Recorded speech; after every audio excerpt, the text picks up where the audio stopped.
Good morning. Well, let me try that again. Good morning, beloveds. Oh, okay. My sinuses are all. It's been really, really hot lately. I mean, it's been like 100 and 101, 102, up to possibly 104, and the feels like they're 10 degrees beyond that. And yet my sinuses are ticked off. I'm just like, probably need to air the house out, but it's too hot. So, we've got an interesting title today, and it's probably one, because tomorrow is the 4th of July, this probably would have been one that would have been good a couple of days ago. But you know what? Any day is a good day for a traveler's prayer, right? So, yes, it is July 3rd. Our title is Traveler's Prayer, and our author is Imelda Octavia Shanklin. And this is from Selected Studies from 1926. And she is from Unity. So, let's see. Traveler's Prayer. I praise thy presence, O God. The joy of thy presence within heals me. The joy of thy companionship within and without makes me glad through and through. The air speaks to my ears. It is as thy whisper. I am filled with joy at the sound of thy voice.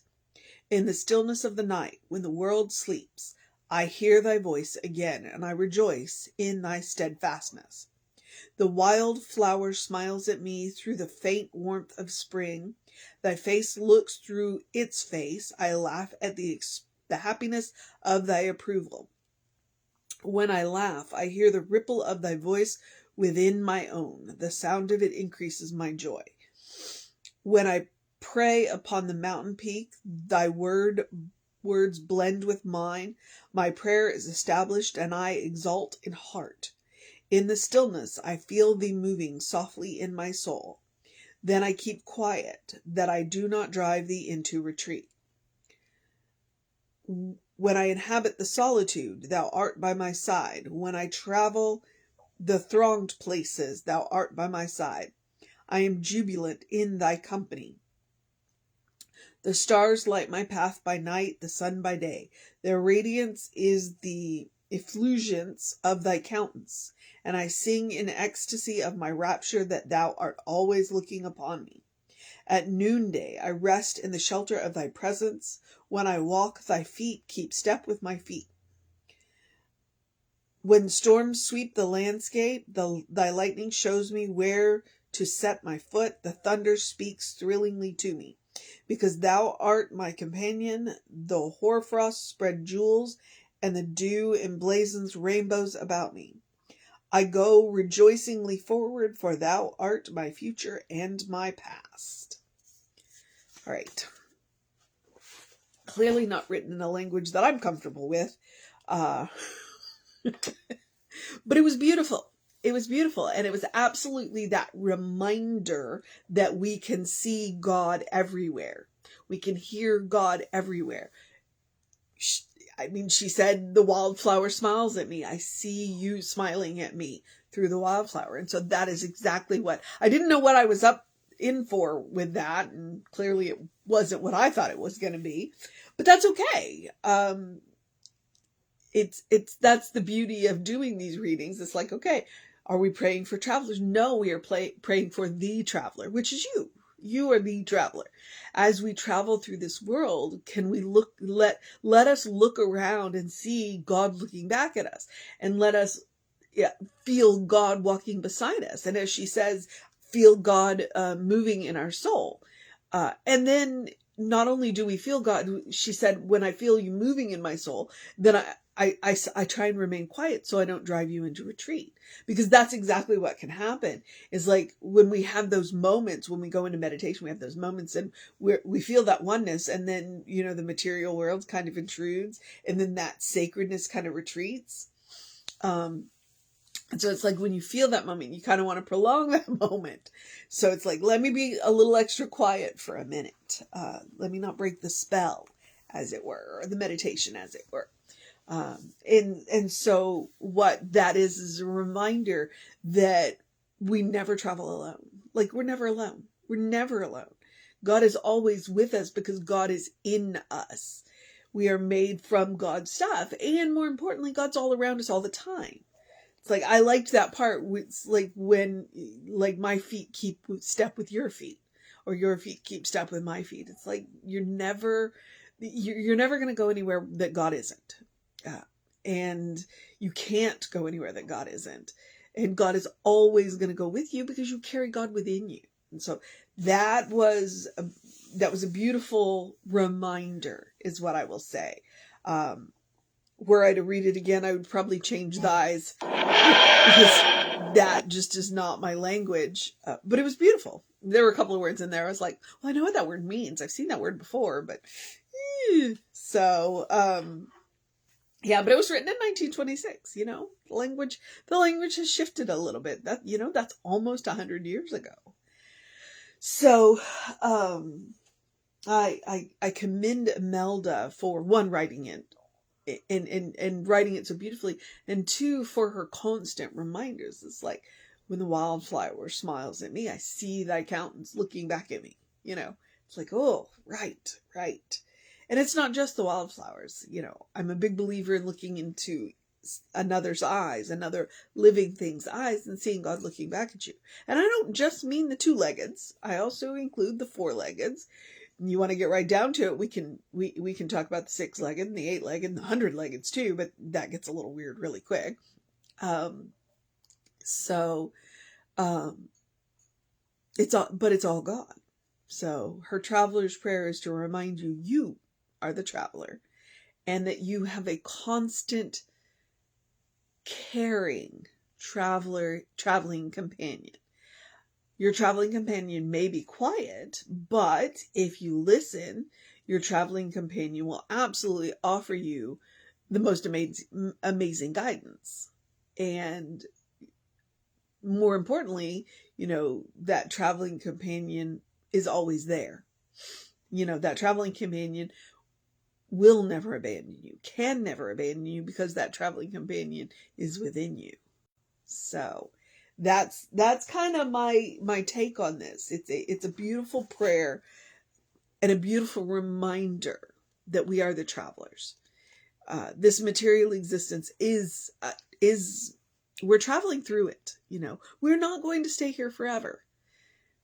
Our time here is relatively short when you consider time, which fortunately for us, God doesn't, because God isn't bound by time and space. So, all right. So I would say the mission today, I'm going to use that very first line. The mission today, should we choose to accept it, is to praise the presence and accept the joy of the presence that heals from within. All right? The joy of companionship within and without that makes us glad. That's it. Praise the presence and revel in the joy of the presence within and without that heals. Mission. Same mission I give you every day, just using slightly different words. All right? Eventually I will use words that speak to you. Just like in this, I really love the poetry of it, but there were a couple of words in there that just didn't speak to me. So, if I were going to do that, I might change some of the words. It would probably change the flow. So, but Imelda did a beautiful job, and I commend her, and I commend you to praising the presence within that heals. Revel in that joy. Revel in that joy. The second thing that I suggest every day, which is the mission, is to do something loving for yourself, do something kind for yourself, do something compassionate for yourself, whatever that looks like. Big, small, doesn't matter. Point is to practice on yourself. All right. There are multiple reasons for practicing love, kindness, and compassion on yourself. One, I'm encouraging you to create a habit, a first response. Two, you are your own best test subject. Is this loving, kind, and compassionate? You get immediate feedback. Three, which is kind of the most important one, you deserve your own love. You deserve your own kindness. You deserve your own compassion. You teach people how to treat yourself by how you treat yourself. Or you teach people how to treat you by how you treat yourself. So when you treat yourself lovingly, kindly, and compassionately, then you won't accept anything less from somebody else. And when they see you treat yourself lovingly, kindly, they're like, okay, so this is the standard here. And when you treat yourself lovingly, kindly, and compassionately, you build up a bank so that you have plenty to share with other people. So when we practice love, kindness, and compassion on ourselves, we are creating a well-worn path to the source of our own being, which is the source of infinite love, infinite kindness, infinite compassion. And that can bring us that love, kindness, and compassion all the time. All right. So the easiest suggestion is to take a deep breath before you speak, to take that moment to respond instead of react, especially when you are talking to yourself. We don't think about it a lot, but it's super important. One of the things that sent me screaming into therapy one time, and I've been in and out of therapy. It's like occasionally you need a tune-up, and therapy is great for tune-ups. So I heard myself talk and went, this is not okay. I went to therapy and adjusted that. So, try it. You might like it. All right. But it also looks like taking a nap, taking a walk, taking a break. The 4th of July is tomorrow. Where I work is going to be closed. So I'm going to take a break and do some stuff around my house. I'm not doing anything exciting, but I'm going to get some stuff done, and I'm kind of excited about that. So, please take time for yourself. That's what love, kindness, and compassion is about. It's taking time for yourself. It looks like occasionally saying yes to things, but it also looks like occasionally saying no to things. And when you say no to things, you don't have to explain why you're saying no. No is a complete sentence. And I also say to eat dessert first. Well, you know what? What I mean when I say that is that your life is a special occasion. Don't save the good stuff. All right? Eat dessert first. Wear the nice clothes. Use the good china and silverware and nice glasses, and, make room for joy. Make room for joy. Whatever else is going on in the world, you deserve joy, so make room for it. All right, I'm going to take a deep breath and jump forward. Now I'm going to remind you to do something to engage your mind and your body, whatever that looks like for you. I'm going to remind you to, drink plenty of water. Hydration is super important. We may have a couple of degrees break in the temperature here. Yeah, a couple of degrees. You heard me say it. I don't expect it to get below 96. So drink plenty of water. Hydration is super important. Your brain works better when it's hydrated. And I do recommend getting early in your day bright light. I did get out, go for a bike ride. My bike ride is very well shaded, but I do get those. There are a couple of places where I get that face full of sun. I'm talking 5 minutes, people. That's all I'm asking for. That 5 to 10 minutes of that early, between 7 and 9, of that bright light. And if you get up before the sun and can't get that light, artificial light will work as well, to help to reset that hormone balance. I'm talking about a rhythm. It's called a circadian rhythm. You get that 5-10 minutes of bright light early in your day. It will help to reset that. You'll have more energy during the day. You'll sleep better at night. It's science. You can look it up. And then I'm going to end this suggestion portion with my favorite Ernest Holmes quote. Open the windows of your soul. Allow the breath of heaven to remind you, you do live in heaven right here, right now. It's all around us all the time. That is what Imelda was talking about. When we look around, it's all God. It's all God. So when we see that wildflower smiling back at us, that is God. When we look at each other's eyes, that is God. When we step, we're literally stepping in the footsteps of God. That is what it is about. When we open the windows of our soul, we recognize that heaven, it's not a place, but a mindset. A mindset, a state of consciousness. Once we learn to create it, heaven ceases to be a place we have to get to and can become any place that we are. You want to talk superpowers?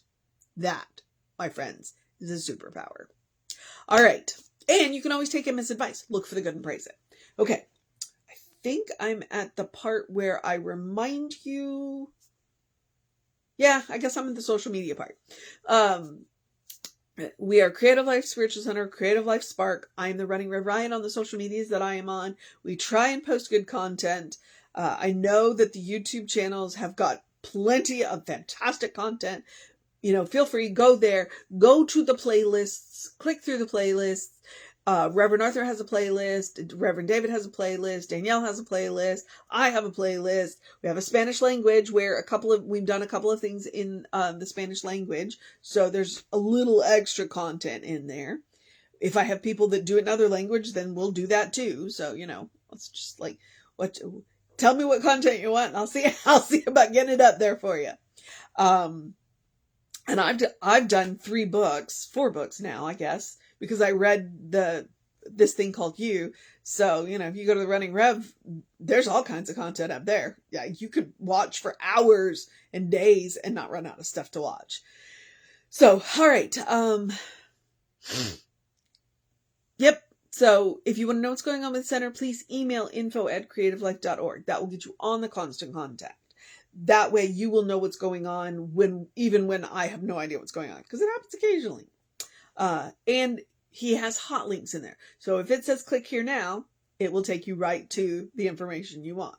Like he has a click here now that'll take you right to the playlist, the Soul Session playlist. So easy way to get to our YouTube channel. All right. I am at the part where I get to encourage you to have a great day, a wondrous day, a fantastic day, a magical day, an enchanted day, a wonder-filled day, an awesome day, an amazing day, a hydration day, a be careful with the fireworks day, a take care of yourself day, a recognize that you are the traveler day, and know your constant companionship day, recognize presence day. A good day. Sometimes I stretch a little too much when I'm doing this. Have a good day. And if that is too much pressure, simply have a day. You are enough, just as you are. You are a beloved child of God. You are a brilliant light, a divine spark. You are spirit in motion. You are God in action. Or as Reverend Jesse likes to call us, you are a godling. And let me remind you, when I tell you you're a brilliant light, there's nothing you have to do that. You just get to be you and shine. And when I tell you, that's one of the reasons why I like the godling. It takes a little bit of pressure off of us. It's like, oh, I'm a sapling. I'm not a giant red oak. I'm a sapling. I get to grow into who I am. All right. But that is who you are. Know the truth of your being. Know that you are a good representation of God. And God is well pleased with your representation. Teach people about the God of your understanding. All right. I'm going to jump off here. I'm going to remind you, Reverend David should be on around 5 p.m. with you. I'll be back with you around 9 a.m. I'm going to get up and go for a bike ride, so I should be on around 9. Take care of yourself. Know that you are loved, and I will see you next time.